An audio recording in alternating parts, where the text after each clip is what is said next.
Thank you. I appreciate it. Thank you. Thank you for being brief, Wayne, although as he told me on the way out, you've only been alive 44 years. How much is there to say? So thank you very much. We begin today by, of course, our thoughts, our prayers are with those that have been impacted by the attacks in California last night. We are still gathering details. We don't know all the facts yet, but we certainly have learned some facts that are concerning and weigh on our minds in the aftermath of what we see happening in the world. And so we begin with that acknowledgement and the understanding that we live in a very different world than the one I grew up in, the world you grew up in, the world we had not long ago. And I want to thank you. It's great to be back here with you today. Each time that I return to this gathering, the urgency of the topic at hand has increased since the year before. And I believe that's true this year more than ever before. The threats facing our country and Israel have grown dramatically in recent months, in large part because our president has placed his own legacy ahead of our mutual security. But of course, when we gather here a year from now, we will have a new president-elect. And depending on, you can clap, depending on who that is, it will have either taken a significant step towards reviving American leadership in the world and in the process advancing Israel's security, or we will have slid even further towards weakness and disengagement. I think one of the things that's become most obvious over the last year is the devastating cost of a foreign policy that lacks moral clarity. Moral clarity means that we stand by our principles and by our commitments. It means we speak up for what's right and speak out against those who are wrong, even if that opens us up to criticism. It means our allies trust us and our adversaries respect us. It is common sense that American leadership should look like this.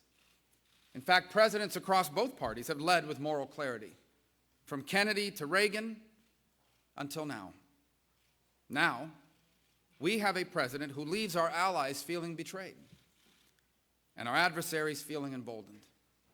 And there is no better example of that happening than what is happening now in the Middle East. I always point out that in the entire region, in the entire Middle East, there is only one pro-American, free enterprise, democratic nation. And that, of course, is the Jewish state of Israel. America has strong ties to Israel on cultural, personal, political, and economic levels. It is everything we wish and want the Middle East to look like in the future: free, tolerant, democratic, peace-loving, and desirous of a better future. And today, Israel stands on the front lines of our civilizational struggle against radical, apocalyptic Islam. And this term, apocalyptic Islam, it is not an attempt to be provocative. It is an attempt to be accurate. It is descriptive of the true beliefs of the leaders of both Iran and the Islamic State, that they are living in end times and that mass genocide is their way to honor God. This enemy hates our two nations, both liberal democracies, both products of the Judeo-Christian tradition, for the exact same reason. And the first requirement of fighting for our common security is standing together. We must not separate the threat to Jerusalem and Tel Aviv from the threat to Paris or London or New York or Washington or even Miami. In fact, I can think of no nation whose security is as closely tied to our own more than Israel. For any time there is daylight between America and Israel, it emboldens Israel's enemies to take action, first against the Jewish state, but then against the rest of the free world. Last month, we saw how quickly terror can spread from the Middle East into the heart of Europe. Too many in Washington fail to understand this. They wonder why we should trouble ourselves with a small country thousands of miles away. They fail to see the connection to our national security and our moral character. They fail to understand the danger of sending a message to the world that America is an unreliable ally. And so they argue we should distance ourselves from Israel, abandon it to its multitude of eager enemies. I believe that deep down, those who wish for this know what it would mean. It would mean we leave Israel's enemies to face alone the terror of rockets falling on their homes, the existential threat of the Iranian nuclear weapons program, which President Obama has now exacerbated, the death march of the Iranian proxy Hezbollah on Israel's northern border, an Iranian-backed jihadist who indiscriminately kill Israelis on the streets of Jerusalem, Tel Aviv, and yes, even in Judea and Samaria. Those in Washington who wish America would abandon Israel also understand something else. The threat of physical violence is not the only threat Israel would be left to face alone. There is also a growing political and diplomatic threat. In one international forum after another, Israel is attacked by despotic regimes and even free nations throughout Europe that should know better given their histories. It is singled out for condemnation relentlessly, a bullying to which no other nation on earth is subjected. Normally, the United States stops these attacks and shames the attackers. Normally, the United States speaks with confidence and clarity about the regimes that hijack international bodies to distract the world from their own wrongdoing. Normally. But not under Barack Obama. President Obama, and I'm afraid Hillary Clinton, have a very different policy. They call it engagement, but what it really should be called is abandonment. Instead of standing up to those who single out Israel, the Obama administration takes the path of least resistance. It throws up its hands and says, in essence, not our problem. Consider this. Just weeks ago, Palestinian Authority President Mahmoud Abbas began a speech to a UN body by asking, quote, this is his quote, "For how long will this protracted Israeli occupation of our land last?" End quote. After 67 years, how long? End quote. As we all know, 67 years ago was 1948, the year of Israel's creation. And so the man who is supposed to be Israel's partner for peace has just said that all of Israel is illegitimate and that the Jewish state is an occupation of someone else's land. Now, this is not unusual rhetoric for a Palestinian leader, but what matters is that it should have provoked a harsh condemnation from the United States.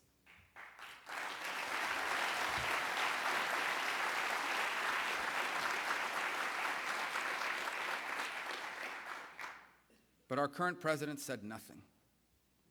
By his silence, our government emboldened those who seek Israel's destruction and made ourselves a bystander to a poisonous lie.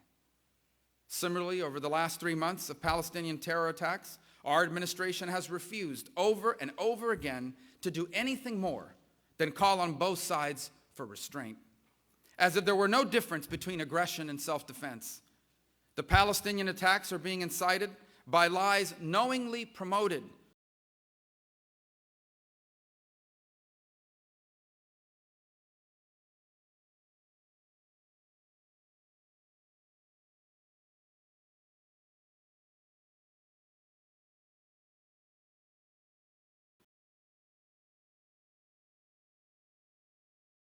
The rule applies to no other country in the world, not to Russia, who invaded Georgia and Ukraine, nor China, which occupies Tibet. The EU is singling out only Israel. Let's take a step back and realize what this means. Discriminatory laws that apply only to Jews are now being written into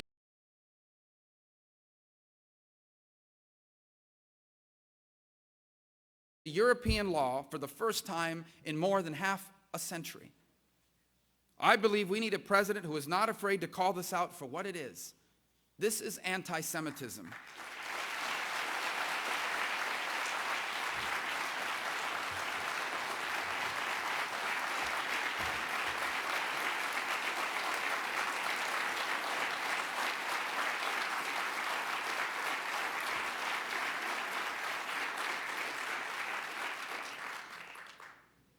Today, anti-Semitism hides behind the label of anti-Israel. We need a president that will call it that, and I will be that president.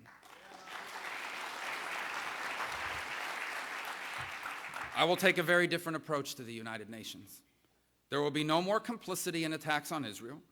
Dictators, rogues, and terror sponsors will be publicly shamed. The United States will leave and defund UN entities that attack Israel or promote antisemitism.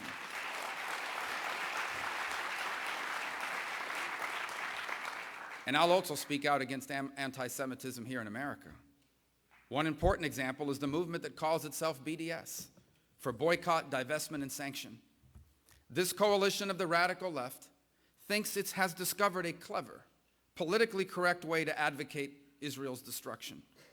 BDS couches hatred in the language of human rights and social justice. But this movement reeks of hypocrisy. Boycotters do not seek to punish Cuba, North Korea, Iran, Syria, or Russia, all actual human rights violators. Their campaign is only aimed at Israel. They make wild, false accusations in the hopes of inciting so much hatred of the Jewish state, especially on our campuses, that eventually support for Israel will become politically taboo.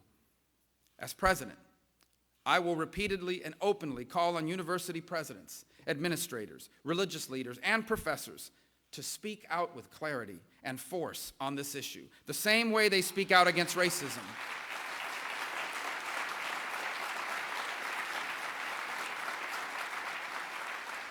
The same way they speak out against racism and other forms of bigotry. I will make clear that calling for the destruction of Israel is the same as calling for the death of Jews.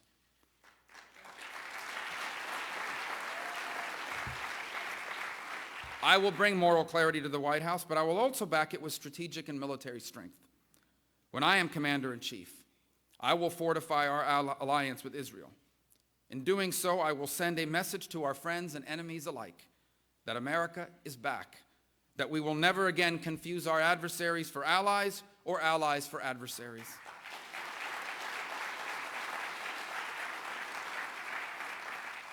So let me be loud and clear about how I will begin.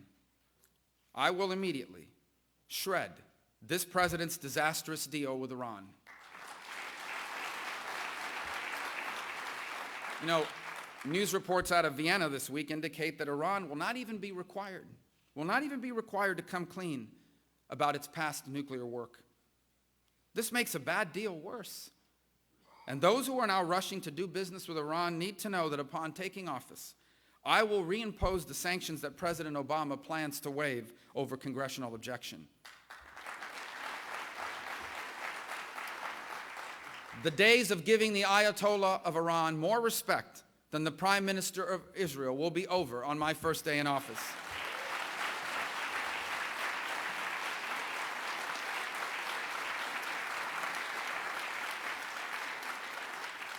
I will hold Iran accountable for American hostages it has taken and for its arming and funding of terrorist groups.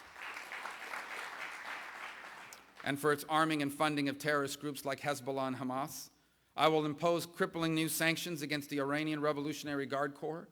When I'm president, I will speak out against Palestinian terror in no uncertain terms, and I will never confuse the victim for the victimizer.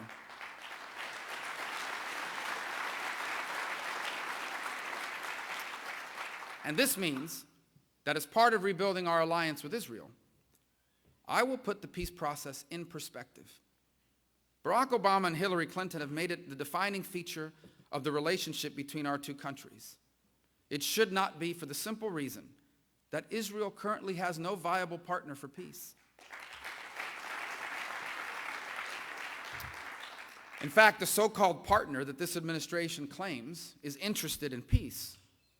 This so-called partner rewards Palestinian terrorists with up to $3,500 for every month they spend in an Israeli prison, which is more than 5 times the average Palestinian makes per month. They get tens of thousands more upon their release from prison, and the entire level of payment is directly tied to the number of Israelis they have killed. Does this sound to you like a group interested in peace? Some in our own party, in the news today, have actually questioned Israel's commitment to peace. Some in our own party have actually called for more sacrifice from the Israeli people. They are dead wrong, and they don't understand. They are dead wrong, and they don't understand the enduring bond between Israel and America. Generation after generation of Israelis have struggled and sacrificed to find peace with an enemy seeking only war and death. I know and honor these sacrifices, and I reject those who believe that Israel is an impediment to peace. Let me be crystal clear. There is no moral equivalence between Israel and its enemies.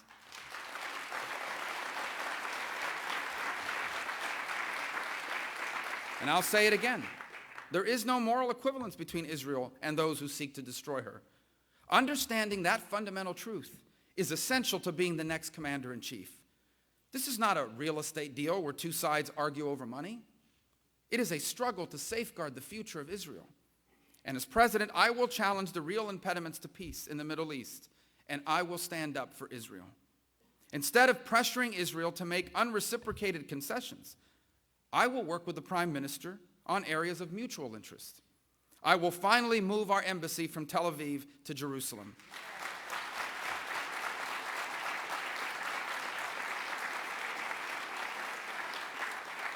I will help ensure that Jerusalem remains the Jewish state's undivided and eternal capital.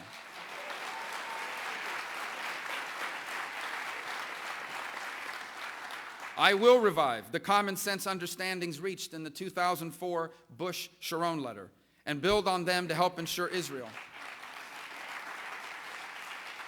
And I will build on them to help ensure Israel has defensible borders, including through its continued control of the Golan Heights. And this is only the beginning of what I will do as president in support of Israel. But it is far from the beginning of my efforts on this issue as a public servant. Throughout my time in the Senate, I have worked to strengthen and deepen our alliance. Just recently, I passed new sanctions against Hezbollah. Last year, I passed a budget amendment to move our embassy from Tel Aviv to Jerusalem. And I fought to require Iran to recognize Israel's right to exist. I've proposed crushing sanctions on Iran for its ongoing support for terrorism and human rights abuses.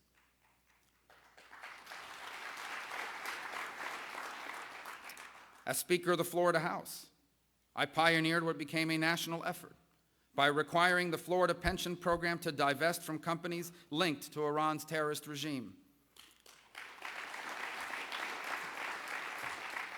And earlier this week, I introduced a resolution with Senator Kirk to ensure that states like Florida can continue to divest from Iran.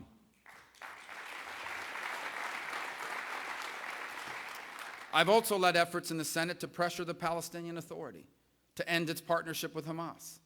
I attempted to defund UN agencies that attack Israel and supported legislation to force Europe to stop its despicable anti-Semitic boycotting of Israeli products. And I've been a staunch supporter of our military assistance to the Jewish state, especially the Iron Dome system that has saved countless lives. In fact, these programs have ended up benefiting America by leading to the technological innovations now used by the U.S. military itself.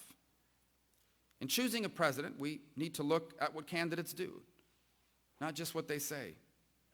Just a few short years ago, many in my own party were trying to derail the post-war consensus about America's role in the world. They will never call themselves isolationists, but that's exactly what they are.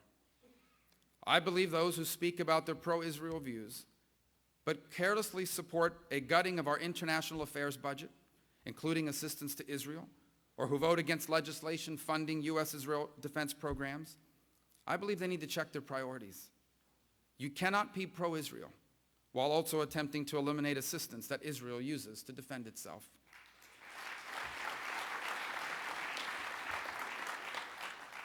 I'd like to leave some time to take your questions, so let me just close with this point. One thing that inspires me about Israel is that in the face of so much adversity, there is no nation that wants peace more. No nation has shown greater restraint towards its enemies.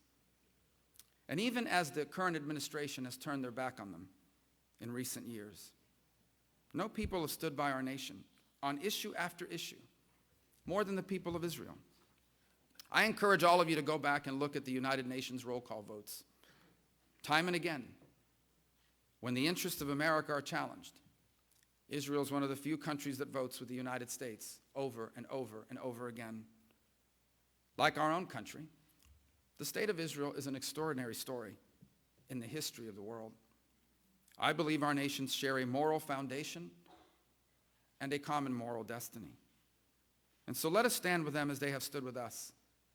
Let our nations together serve as beacons of light in an ever-darkening world. Thank you for having me today.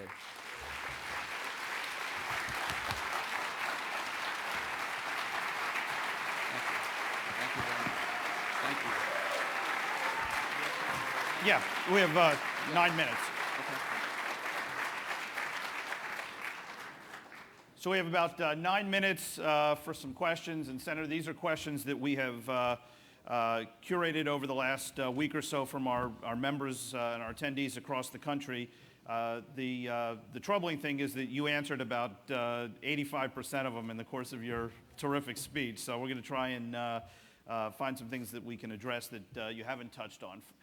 First of all, obviously you laid out a very concrete set of proposals and a vision for your foreign policy as president. Obviously, you need a team to assist you once you become president. Can you share with our group some of the folks that you would consider potentially to be a Secretary of State in your administration? Well, I would think, I think it's premature to actually begin to cite specific individuals. Suffice it to say that I do believe in the Republican Party and across the conservative movement, we have a handful of new voices that are very strong on the issues that I care deeply about. And it's important, for example, the Secretary of State oftentimes, if you appoint the wrong person, becomes captive to the Foreign Service and the professional bureaucracy of the State Department. People that have been there for long periods of time who think they can wait you out, sometimes flat out ignore your orders, or in the implementation, undermine the directives of the President and the White House. So the most important thing you need in a Secretary of State is a strong leader who becomes the President's representative at the State Department, not the State Department's representative to the President.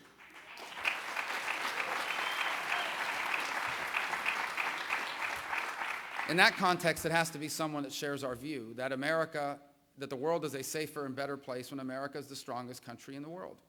The best. And when people hear me say that, they say, well, does that mean military engagement? I think they underestimate the amount of power and influence America has well beyond simply its military capabilities. Most certainly our military capabilities are important, but they are not the only source of power America has. America is the only nation on earth that can convene collective action. What you're seeing in the Middle East now is an example of it. We have not spent enough time describing to the American people the true nature of ISIS, and our next Secretary of State needs to be someone that understands it. ISIS has a monthly publication. It's called Dabiq, D-A-B-I-Q. It's an online publication. I don't encourage you to subscribe, because then people might wonder about you. But Dabiq is not some name they pulled out of a hat. Dabiq is the name of a village, of a small city in Syria. And the reason why they named it after that city is because according to their interpretation of prophecy, they believe that there is going to be a final apocalyptic showdown between the West and Islam in the city of Dabiq. They believe that it is their calling to trigger this apocalyptic showdown. And therefore, when they recruit fighters, what they are recruiting them for is to be a part of this army that is going to trigger this final showdown between the West and Islam, that Islam will win, and then the whole world will be governed under their set of rules, led by the emergence of the 12th Imam, the Mahdi, their messianic figure. Why is this important for us to understand? And why is that important for the next Secretary of State to understand? Because when you understand it, you realize these are not people you can negotiate with. These are not people that are going to go out of business. These are not individuals that are disgruntled or unemployed. These are not people that are upset because American troops were deployed in Iraq. These are individuals with an apocalyptic vision of the future, and they will not stop until they feel they have succeeded in triggering this apocalypse. It, by the way, is similar to the views held by the Ayatollah in Iran. And so when people that have an apocalyptic vision of the future are growing in their capabilities in the case of ISIS, or trying to acquire a nuclear weapon in the case of Iran, you understand why it is that in many cases diplomacy and engagement does not work, and in the case of ISIS has no chance of working. We face a very fundamental choice. Either they win or we win. There is no other possible outcome. And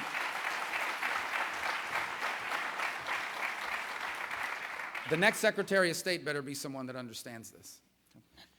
If I can, I'd like to sort of probe a little bit into sort of having you sort of share with us how you philosophically approach an issue. Obviously, the presidency, you know, it's not the easy decisions that are important, it's the tough decisions. And you've been criticized by some of your opponents because you've advocated the removal of Assad in Syria. Others within the party have opposed taking out Saddam Hussein. They've opposed removing Gaddafi. As president, how would you weigh the challenges and the balance between the issues of human rights versus stability? Well, in fact, the bigger issue is you need to have foresight about what these things will mean if you do nothing about them. And Assad is an example of it. So the uprising against Assad, we didn't start the uprising against Assad. The uprising against Assad were everyday Syrians, not jihadists initially. It was largely made up of everyday Syrians, mostly Sunnis, who rebelled against an Alawi, which is basically a minority within the Shia minority, that they felt had been brutal and discriminatory towards them. And so they rose up. Some of them were Syrian army defectors that were a part of that effort. When that uprising began, I repeatedly warned that if we did not identify non-jihadists that we could help empower, then the vacuum would be created in the aftermath of this civil war, or in the midst of this civil war. And that vacuum would be filled, the way vacuums are always filled in the Middle East, by radical jihadists, made up largely of foreign fighters. And that's exactly what happened. The non-jihadists were either defeated, killed, or exiled. The only groups that were growing were the the jihadist groups. Initially, Jabhat al-Nusra was actually the group that was growing the fastest, and then ISIS really took off. And the result is that vacuum has now been filled by this group and has used Syria as an operational space to spread into Iraq, to grow now in Libya. They're beginning to grow their influence in Afghanistan significantly, conducting attacks in Lebanon. They're coming after Saudi Arabia, Jordan, Israel, Egypt. They've been very clear about the global caliphate they want to establish. As long as Bashar al-Assad is in power, you're going to have in power two things. Number one, you're going to have in power an Iranian puppet who serves not just as a conduit to Iranian influence in the region, but someone who has actively facilitated anti-Israeli, anti-American terrorism in that region. But the second thing you're going to have in place is an irritant. As long as Assad is in power, you're going to have in place someone that creates the conditions for the next ISIS to pop up, for the next ISIS to emerge. So this simplistic notion that leave Assad there because he's a brutal killer, but he's not as bad as what's going to follow him, is a fundamental and simplistic and dangerous misunderstanding of the reality of the region. As long as Assad or someone like Assad remains in power, not only does Iran have a proxy state that they control, but also it will serve as an irritant that will allow the next radical Sunni Islamist group to rise up and replace what ISIS is today. And so you need a president with a foresight to understand this. A president that doesn't just understand what's in front of you, but understands what it's going to turn into in 2, 3, or 5 years if you don't do something about it. And that's why I repeatedly warned about what's happening in Libya. I repeatedly warned about the premature withdrawal of troops from Afghanistan. I repeatedly warned about what would happen in the aftermath of the drawdown in Iraq. And I repeatedly warned about what would happen in Syria. Time and again, I warned about these things before they happened. And I think what it shows is insight and foresight into what can happen on these issues when America fails to lead. Right.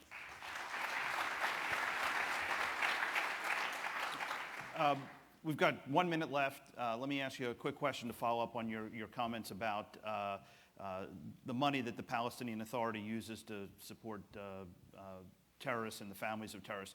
Would you condition, we give hundreds of millions of dollars to the Palestinian Authority. Would you condition further U.S. aid specifically on a cessation of them funding yes, but not just terrorists? Absolutely, but not just that. Obviously, that is an atrocious fact that most Americans are not even aware of, but that's just the beginning of it. What about the indoctrination of children as young as possible? When you have a governing authority whose school curriculum is largely built on instilling in their children the hatred for Jews and how glorious it is to kill Jews, how can you possibly hope for peace?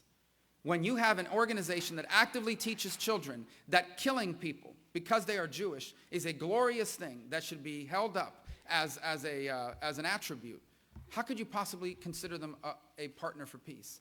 So I would say absolutely the payment to terrorists, but not just the payment to terrorists. Israel has no partner for peace right now in this conflict. I wish it were different, and so do the Israelis. And so in the absence of a partner for peace, what we must ensure is stability and security until hopefully at some point in our history in the future, perhaps a partner will emerge, but we don't have one now. Senator, thank you very much. Thank you. I appreciate Big you round of having me. applause. Thank you. Watch your step. Thank you very much. Thank you.